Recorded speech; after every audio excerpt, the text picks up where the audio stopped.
Hi, this is Shivani Javeri, the editor-in-chief of Hello Fitness magazine. And right here we have with us a figure whose journey mirrors that of Dr. Strange, Harshh Verma, the first Indian to be adopted as a Shaolin Warrior Monk for 5 years. Hi, Harsh. Hi, good So we'll morning. start with a very basic question. How does one become a Shaolin Warrior?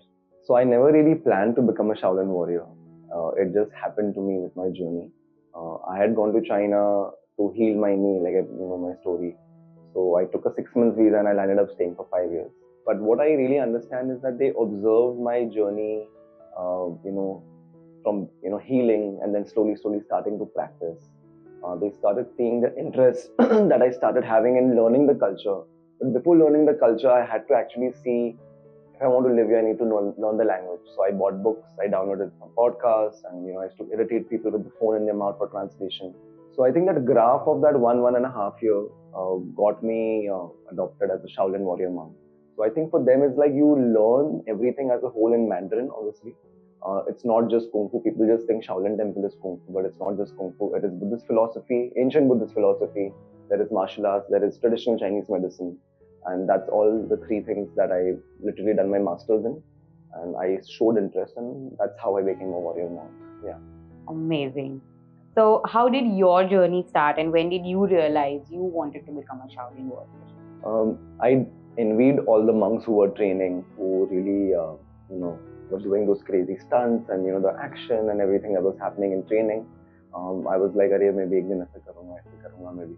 And then I used to keep on irritating my Shifu, who was the foreign disciple Shifu Shi and Feng, and he used to tell me that, वहाँ पर क्या देखते रहता है, वहाँ पर जाने चले जा, कर सकता है, कर जा, like that. He used to tell me in Chinese, obviously. And then I was like, no, I can do it if I put time and repetition of practice, and I will be able to train with them at least not do those lovely things. But yeah, after over the few years now, I can at least say I can do at least a few more things what they've done. So yeah. Um, so how does your day look like now? And let's contrast how was your day back when you were in China, Shaolin Temple? So in China, in Shaolin Temple, our day, waking up at 4 o'clock and then having the 10-hour day routine where you are studying, you're training continuously. We are having just holiday or like a rest day once in 15 days. But in Bombay, obviously, I'm back home. I have the responsibility of running India's Shaolin Temple Cultural Center.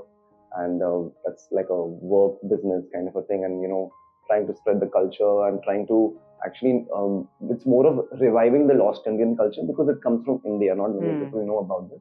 So I'm training 3 hours a day, my own personal training that I do, and the rest of the time goes with giving time to the school and my cultivating of my journey. Coming as a Bollywood actor, as a Bollywood action hero in the industry.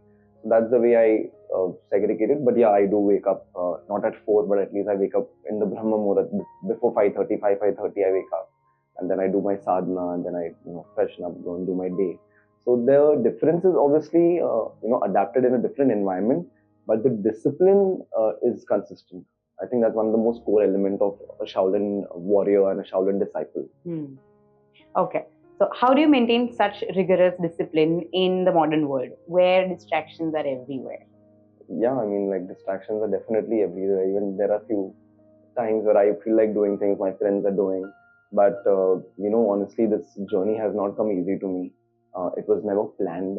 And I feel like, what I have, um, in a very normal term achieved, I feel I have a lot to achieve. I haven't achieved much. But in that 5 years of my journey, what has come to me, what has been bestowed upon me through my hard work, through people believing in me, my family trusting me, my Shifu giving me so much of immense knowledge and, tolerating me. So I feel like, valuing that asset of my core being is something which I really, really value a lot. And my discipline comes from there. And I also feel like, like Shaolin is such a, heritage property, such a heritage system, cultural system. And I want to do right by it because it gave me, it's now my time to give it back to it. Which action stars do you look up to and how have they inspired you? Since obviously I've lived in China, the whole system of, Chinese martial artists, Chinese action heroes who have been a very important part of my journey and still are.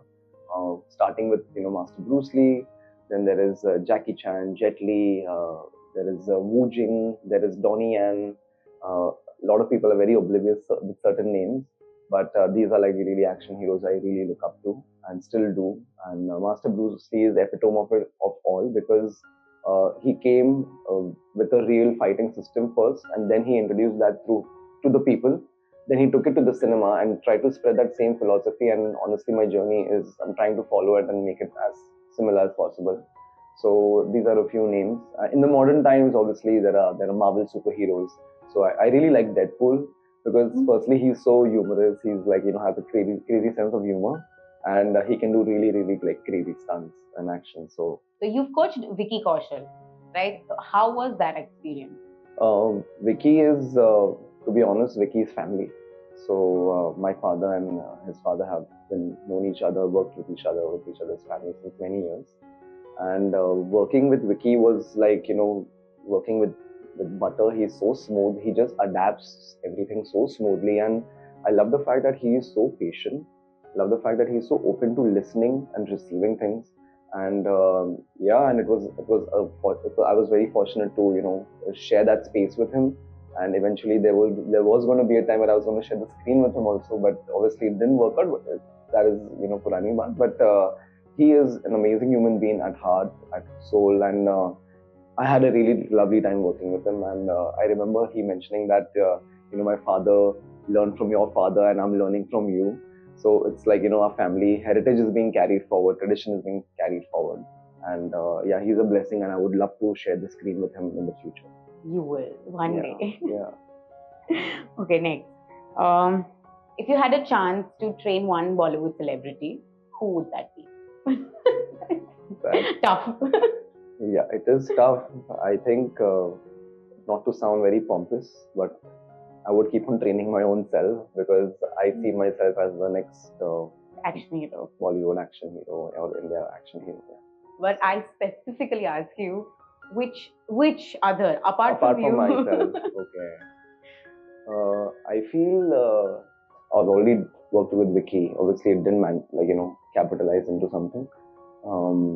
I feel God, it's a tough one. I think Shah Rukh Khan. So Shah Rukh Khan, he would be amazing to work with, because I think he's my favorite action hero in India. Okay. The reason is I don't want him to be doing crazy stunts, because for me action is a very big subject and a big genre. I don't see him doing the crazy Chinese martial arts type of stuff, but I feel like action is good, but reaction is much better. And I feel like as an actor, the way he reacts in the motion of action, like in the fight sequence, I think nobody can touch him. So I would love to train and work with him. Yeah, Shah Rukh Khan, definitely. What's the most important lesson Shaolin has taught you beyond the physical aspects of martial arts? I think one of the most crucial things that I have learned in the temple or from the temple with my people around, with my masters, my shifus, I've learned to listen.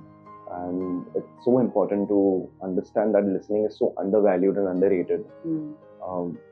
For starters, I just through listening I just learned one whole language. I was a nomad. I didn't know about it. So I think language से मेरा journey चालू हुआ. I started learning the language, and listening is so important. And even the masters, the teachers over there, the shifus over there, they didn't speak English. It was all hand action, or trying to say things in Chinese, and I'm trying to understand it. So I feel listening is so important. That's one of the most crucial things that I learned, to listen. Once you listen, you learn to respond, and I always keep on saying this, that I'm a backbencher. I love to just see and just observe things with a pan view. And yeah, I think listening is one of the most crucial things. It might sound very basic, but I think basic is the most complicated thing for people to follow in life in general. Like they say, simplicity is not that simple. So listening is one of the most core things. And discipline, perseverance, these all things obviously follow throughout your life. But the combination of mind and body working together is another very important thing I understood. We keep on going to doing physical activities, training, this, that, but nobody is doing any kind of mental training. So how are you mentally training yourself is also very important. My Shifu on my 21st birthday or 22nd birthday, he told me this, that Harsh, whatever you do, that make sure your body and your mind is trained parallelly. So that's always going to be staying with me for my life. And in Chinese we say that Shanti He Xiang Hui Bing Xing is like, your mind and body need to work together. So what's a common misconception people have about Shaolin way of life? People think that we keep on flying. No, I mean, yeah, we do those crazy stuff, but we're very, very humble and grounded. People feel like we cannot fight, like, that we don't fight. Actually, Shaolin is very misunderstood by people because they have never seen Shaolin people fighting, because that is not there in our value system to fight. It's more of self cultivation, it's about more of involvement of your mind, body, and spirit. You learn the applications to defend yourself, defend your loved ones. We obviously know the application of it. But just because it's not shown, it's not highlighted, or it's not glorified in that sense. But if you see a honest traditional practitioner of Shaolin Kung Fu, will definitely know his craft very well, his or her craft very well. So, like traditional Shaolin Kung Fu is something where people, if you come across people who practice traditional Shaolin Kung Fu, they will definitely know the system of fighting. But overall, like people have this misconception Shaolin people cannot fight, but trust me, we are badass. Okay, Yeah. so next, what's the most rewarding part of running your own school of Shaolin? So I remember when one of the duties as a Shaolin Warrior Monk was traveling around with the Shaolin temple team for performing kung fu shows all over the world. We were going to many countries, many cities in China itself, many countries in Asia itself also. So I used to always be I was always introduced over there as he's our first Indian Shaolin warrior monk. So that really gave me that prestige and honor, and the understanding of that this is so important, that you're representing your country. And honestly, there were times when initially I was nervous. Seeing like thousands of people just coming and watching you, being the only non-Chinese national, sometimes being like the non, like our skin tone is on the wheatish side. So having being in that color zone or whatever it was, obviously there was no racism as such, but still there was a sense of understanding that you are different. And when you're introduced in a way, because I understand the language and I understand the crowd screaming thing, so it really like felt nice, but there were nervousness that came to me. But my I remember my first shows for Shaolin in China. We went to south of China, and my brother, my senior monk brother, who runs the Shaolin Temple Canada branch now, he told me that no matter what you're doing, don't worry, just look straight, catch some person, and just keep on staring at that person. Imagine you're in the training hall with that person. So what you do in the training hall, that's all you're doing over here. And that really stayed with me. And another thing that really helped me was that I used to honestly imagine our Prime Minister, Mr. Narendra Modi, that's sitting over there and watching me and me representing India. So it's a very big honor and a privilege for me that I represent India when it comes to Shaolin, Kung Fu Shaolin Warrior Monk, and it's definitely like a prestigious thing for me.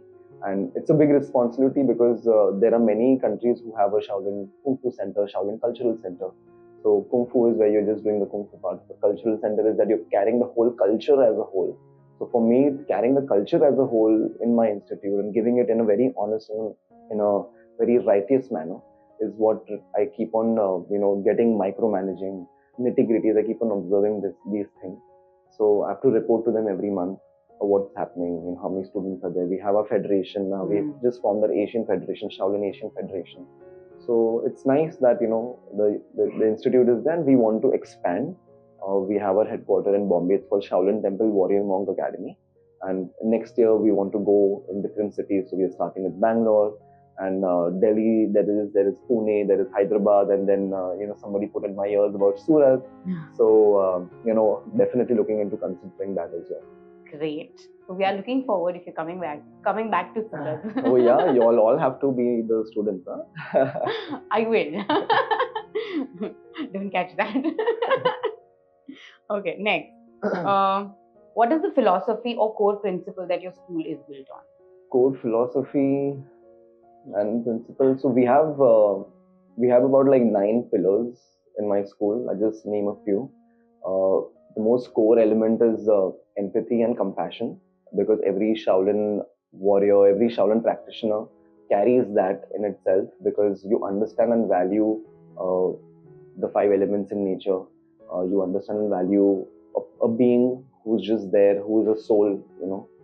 That's why we keep on saying Namaste is also a form of acknowledging a person soul and person's existence and the light in the person. And that's what, even when we greet in Chinese in our temple, we always say Amitofo, like, or Namo Amitofo, which is very equivalent to Namaste.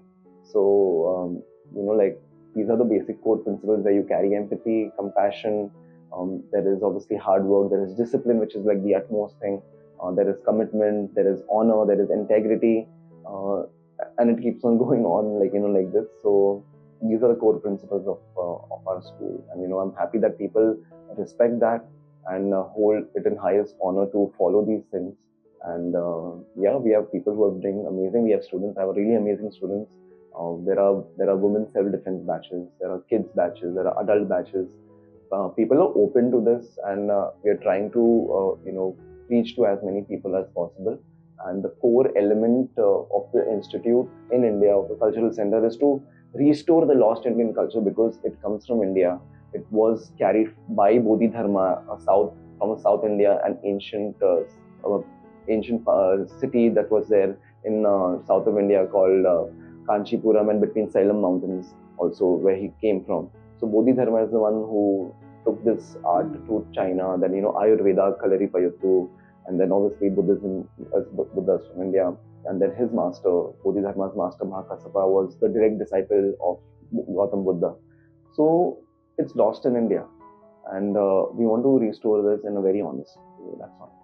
So is India becoming more aware about Shaolin or Zen mentality, or is still time? There is, of course, there is still time. There are a few people who are doing right by introducing Shaolin, who are my seniors also in India, who've been practicing and spreading the culture. We have two personalities, Prabhakar Reddy in south of India and Kanishk Sharma in Delhi. They are my seniors, and they've been spreading the kung fu aspect and the whatever they have learned over the years. They are as equivalent to my father's age, so I really respect and look up to them as well. But what I really understand is that living in the temple, understanding and living with those monks, understanding their mentality, the way they operate, the way they want to present the culture. It is such a delicate heritage system that they value it so much. It's like having your own baby at home. How you take care, how you nurture the baby. It's the same way that they love doing that, because they want people to enjoy this culture in a very honest way. And there are times where it's been abused. There are times where there are a lot of fraudulent things that are happening with it. But again, it's a part and parcel of the whole understanding of where there is good, there will always be bad. So where there is light, there is dark. So India is getting introduced, and with me now entering the space, it's been almost 3 years with my school in Bombay, and wanting to expand and spread it to all over India. India is still getting there, getting to know. And for me, as a Shaolin representative of a country, I want to take as many mediums as possible to reach to people, whether it's my school, whether it's coming with you guys and working with Hello Fitness magazine, whether it's doing podcasts with Ranveer Alabadia, with Brute India covering me, me coming in Bollywood as in movies, or wherever I do movies in the world, I'm open to it. So I just want people to be aware about it. And first, I want to do it for our country, because it's Indian system which is lost, and me representing India. So whatever I do first will be always be first for my country first. Okay, so the last, what does Shaolin Warrior Verma have to say to our readers and listeners and viewers? Please. There are a lot I can tell you, Ala, but I won't bore you guys. I won't do some ज्ञान बांटने नहीं आया हूँ मैं ज़्यादा यहाँ पर. But whatever you guys do, make sure, like, you're giving priority to your health. Just day after tomorrow is Dhanteras. People have this concept. Even recently also, I've been trying to share this, that Dhanteras is celebrated because of you worshipping Lord Dhanvantari, and Dhanvantari is the guru of Ayurveda. So please give the utmost importance to your health, your mind and your body. There is no better place to be living, because you are the only person who's living over there. So if you cultivate that, take care of that, you will live a happy and a long life. If you don't want to live long, but you'll at least be happy, because when your mind and body are in sync, that's where your happiness, your equilibrium of your body comes. So just take care of your mind and body, and do some kind of movement. Movement is very important. So that was Shaolin Warrior Harshh Verma with us. So thank you, Harsh, for such amazing interview. and it had been an honor for us, and we were very much delighted to have you in Surat, and it has been amazing experience with you. Thank you very much. Thank you, thank you. Oh. Thank you. Thank you so much for having me, and I really enjoyed working with Hello Fitness Magazine and everybody who's in the team, the camera team, the videographers, your cousin Janki, and people who were there at the brands who associated with the Roomta and the clothing brand, and even the catering people who were there yesterday, Uptown, I think they're called, right? Everybody's just been so amazing, and meeting your families, meeting your people who who make you who you are is someone that I really like, and I see that glimpses of when you make me meet people, when you made me meet people yesterday, you, Kathy, and Tanvi, you all are doing really amazingly well, and I hope that you all reach the new heights, and whatever's possible in my capacity to be like a springboard for you guys in my city, in our country. I will do my best, utmost best. So thank you, Anya.